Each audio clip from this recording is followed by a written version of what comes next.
ভোলায় ব্যবসায়ী আমির হোসেন খানের বিরুদ্ধে চাঁদাবাজির অভিযোগ। ভোলা সদর উপজেলার ১৩ নম্বর দক্ষিণ দিঘলদি ইউনিয়নের এক প্রভাবশালী ব্যবসায়ী আলহাজ আমির হোসেন খানের বিরুদ্ধে চাঁদাবাজি ও মানুষ মারধরের অভিযোগ উঠেছে। তিনি স্থানীয়ভাবে ভুয়া হাজি নামে পরিচিত।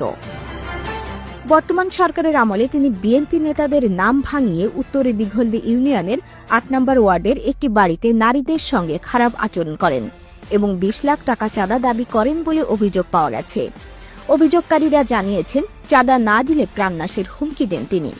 আমির এই আমার বাসুর পুতের তো পাড়ায় ফেলায় আইয়া চান্দার লগে খুব অত্যাচার করতে চায়, হামকি দুমকি দিতে চায়, মাঝি হালাইবে, হ্যান করবে, ক্যান করবে, এইয়া করতে চায়। বুঝি না কিছু যে যার রতে খাইতে টাকা আলা হয়, একজন টাকা দিতে যায়, একজন লোক পড়ে যায়, এই লোকটা তো হয় না।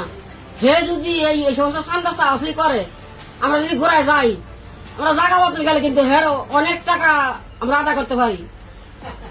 ভুক্তভোগী এক নারী সাংবাদিকদের কাছে অভিযোগ করে বলেন, কিছুদিন পর পর সে আমাদের বাসায় লোকজন নিয়ে আসে, এসে বলে যদি চাঁদা না দাও তবে তোদের মেরে ফেলবো। আমরা এখন খুবই অসহায়, যদি চাঁদা না দেই তাহলে আমাদের মেরে ফেলার পর গুম করে ফেলবে।